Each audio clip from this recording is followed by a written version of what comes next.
後ろがほとんど見えません。ああれはまんないな。ケーブルの長さが短くて届きません。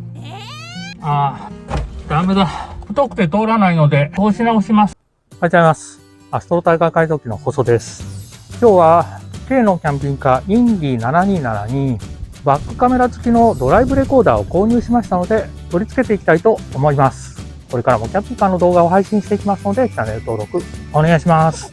すでにこちらにドライブレコーダーが付いておりますが、バックカメラ付きではありません。こちらにバックカメラが付いておりますが、こちらのカメラはナビに接続されていて、シフトをリバースに変えた時だけ後ろが表示されます。ですので、走行中の確認は右のサイドミラーと左のサイドミラー、そしてルームミラーで確認することになりますが、後ろの窓が小さいので後ろがほとんど見えません。マッシュも後ろが見えないのでルームミラーモニターをつけております。インディ727もルームミラーモニターを取り付けて、今ついてるバックカメラを常時こちらで確認することも考えました。ですが、前の動画でアップしましたが、アストロタイガーに取り付けたバックカメラ付きのドライブレコーダーが走行中後ろを確認するのに良かったので、今回もバックカメラの付いたルームモニタータイプのドライブレコーダーを購入しました。まずは開封していきます。まずこちらがルームミラータイプのモニターです。SD カード付き、こちらは電源コードですかね。片側にシガーソケットが付いています。こちらはフロントカメラだと思います。今回ミラーにはカメラが付いていなくて、フロントカメラが別タイプを購入しました。フロントカメラがモニターに付いている場合、ミラーの向きを変えた時にカメラの向きも変わってしまいますが、カメラが別タイプであればルームミラーの角度を変えてもカメラの向きが変わることはありません。なるほどね。こちらはバックカメラだと思います。バックカメラはリアウィンドウの内側に貼るタイプが多かったのですが、インディ727の場合、内側に取り付けることができませんので、外に取り付けれるバックカメラタイプを購入しました。こちらは GPS のアンテナでしょうか。他に取り付けるためのバンドや内張り端子まで入っていました。 GPS の接続方法、ユーザーズマニュアルは英文だけかと思ったんですが、後半に日本語の説明書もありました。前の動画でアップしましたが、壁紙を張り替えるためにこちらにあった棚などを取り外したら、こちらに今ついてるバックカメラの配線が出てきました。こちらの棚を取り付ける前にドライブレコーダーのバックカメラを取り付けていきたいと思います。一回接続して映るかどうか試してみます。この辺に仮止めしてみます。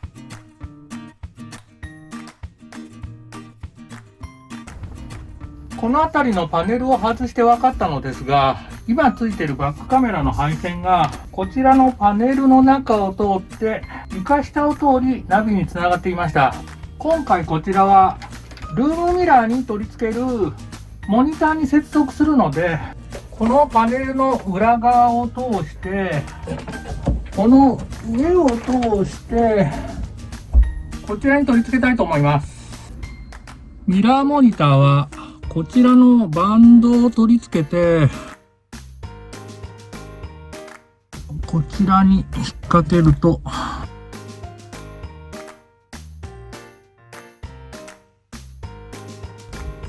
これで取り付け完了かな。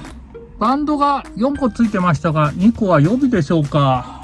接続は一番左から電源コード、リアカメラすでに入ってますが SD カード、そしてフロントカメラの順番になります。よいしょ。とりあえずシガーソケットに電源を挿してキーをオン。今映ってるのはフロントカメラですね。フロントカメラが映ってるみたいです。切り替えはここでみたいですね。こちらの切り替えのボタンが横にスライドすると切り替えできるみたいです。ちょっと暗いなぁ。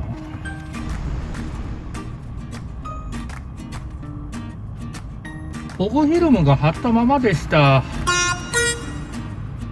フロントカメラも保護フィルムが貼ってありますね。よし、とりあえず映るのは映りましたので配線を隠していきたいと思います。こちらの付属のカメラですけど、説明書によるとどうやらこういったところに取り付けるように作ってあるみたいです。上に取り付けしたいんですけどね。リアカメラですけど、こんな感じで取り付けるしかないかな。ナビに接続されているバックカメラを一旦取り外します。シリコンオフとスクレーパーで残っている両面テープを取ります。少しコンパウンドで磨いておきます。穴を開ける前にマスキングテープを貼るとドリルの刃が滑りにくくなります。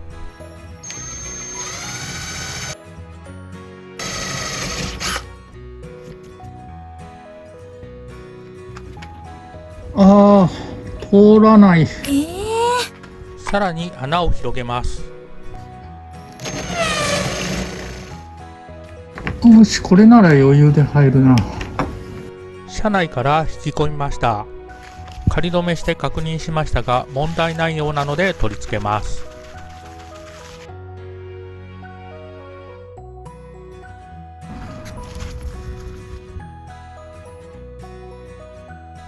マスキングしてコーキングしました。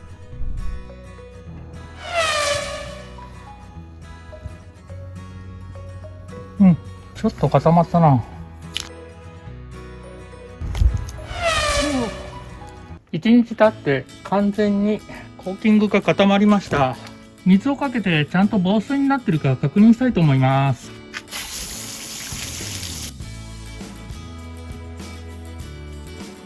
しばらく水をかけてみました。大丈夫ですね。しっかり防水されています。やったね。配線が垂れ下がってたところ2箇所止めて、こちらが新しく追加したドライブレコーダーのバックカメラの配線ですが、こちらでまとめて、赤い配線はここで絶縁しております。こちらとこちらにも留め追加して配線留めておきました。バックカメラの配線をまとめておきましたが、まだ配線見えている状態です。ですが、こちらのパネルを元に戻してやれば完全に配線が隠れます。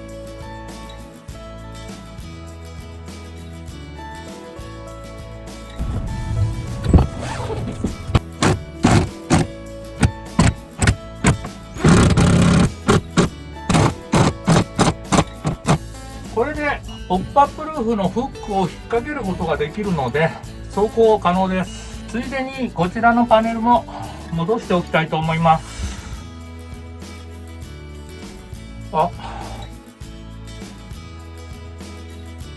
このパネルを取り付ける前にここネジ取り付けとかないといけません。先にこの辺のネジ元に戻していきたいと思います。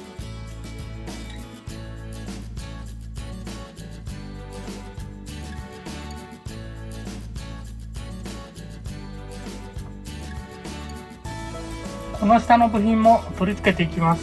あ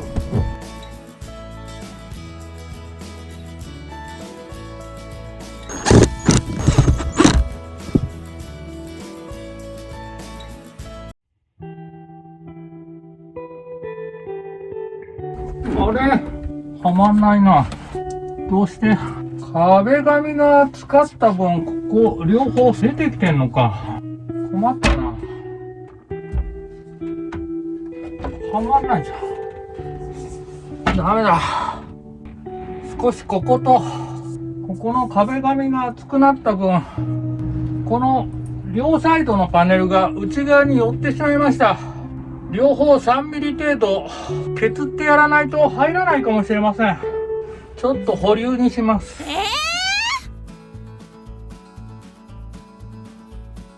ダイソーでクリップ買ってきました。この両面テープは貼り替えたいですね。なので両面テープは剥がしてフックだけ使って 3M の両面テープ貼って使います。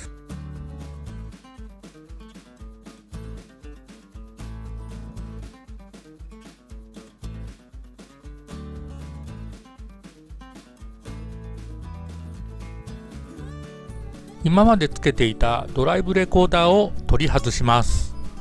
シリコンオフで残ってた両面テープを取り、新しいドライブレコーダーのフロントカメラを取り付けます。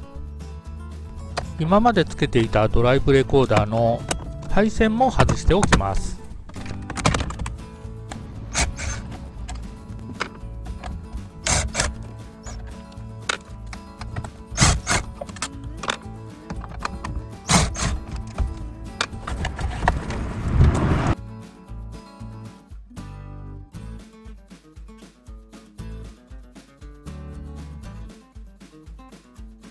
こちらが今までつけていたドライブレコーダーの配線です。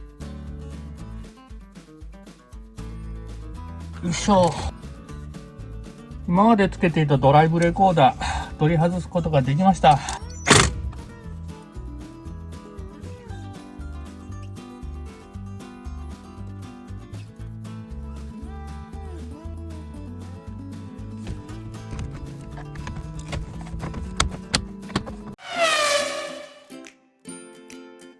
はい。今日も作業を進めていきます。モニターのこちらに差し込んだ電源ケーブルですけれども、GPS の接続方法によると、こちらの電源ケーブルを直接挿すんではなくて、こちらの GPS アンテナのここに電源ケーブルの方を挿して、GPS のこちらのコネクターの方をモニターに接続するみたいです。ですが、こちらのケーブルわかりますでしょうか？ GPS アンテナをダッシュボードの上に取り付けたいんですが、ケーブルの長さが短くてダッシュボードの上まで届きません。こちらの説明書には GPS アンテナの取り付け位置は書いてないので、このアンテナフロントガラスにつけて受信できるかどうかわかりません。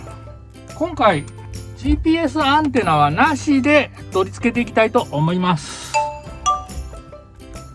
GPS アンテナのケーブルは短いのにフロントカメラの配線はやたら長いです。こちらの余ったケーブルは上に隠しておこうと思います。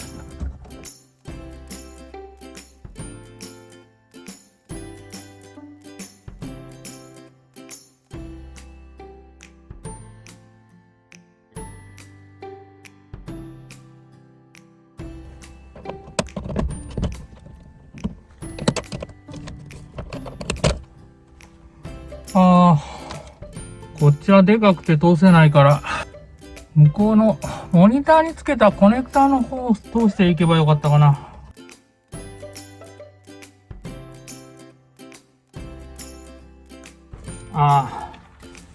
ダメだ。太くて通らないので、もう一回通し直します。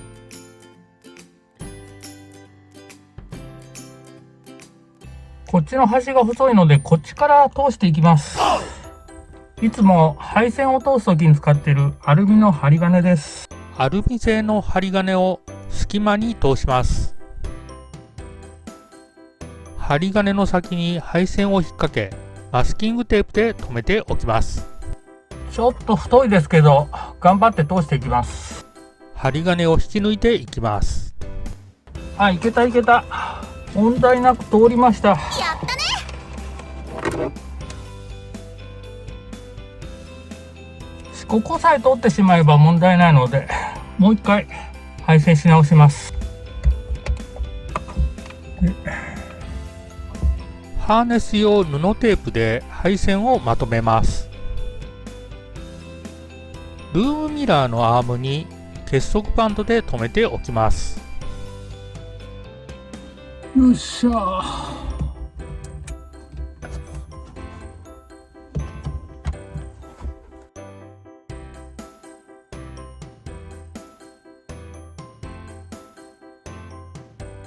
フロントピラーに内張りがあれば配線を中に隠すのですが、内張りがないのでモールの隙間に配線を入れてみました。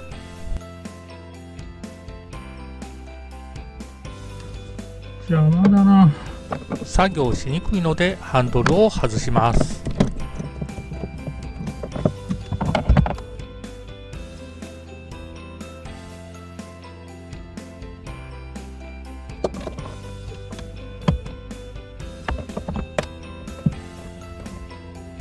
よし、隠れた。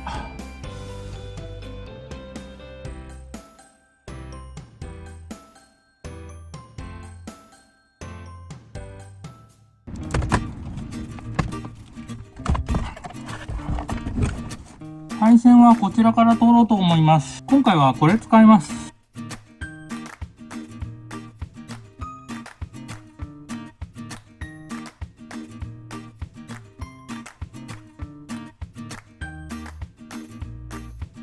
この先にリボスタンスと丸カンを取り付けました。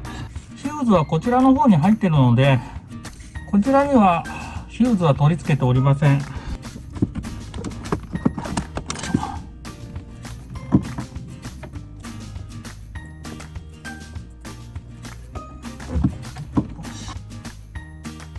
よし、これで電源は取れました。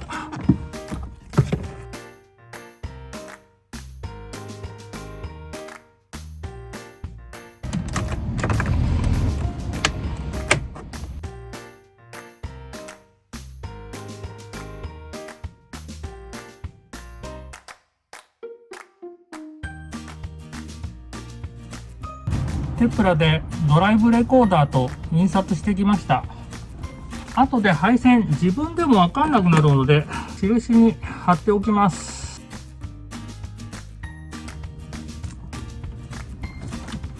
結束バンドで留めておきます。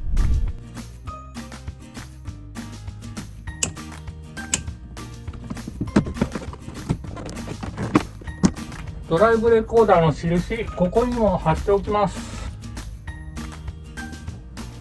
もう一箇所、ここにも印しておきます。はい。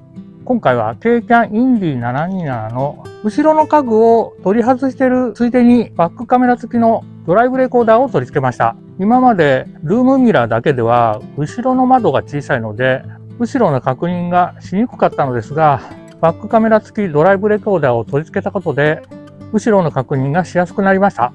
まだ後ろの家具すべて戻せてないのですが、次回の動画では棚やキッチンを元に戻していきたいと思います。今回の動画は以上になります。いつもいいねとコメントありがとうございます。これからも頑張って動画配信していきますのでチャンネル登録お願いします。最後までご視聴いただきありがとうございました。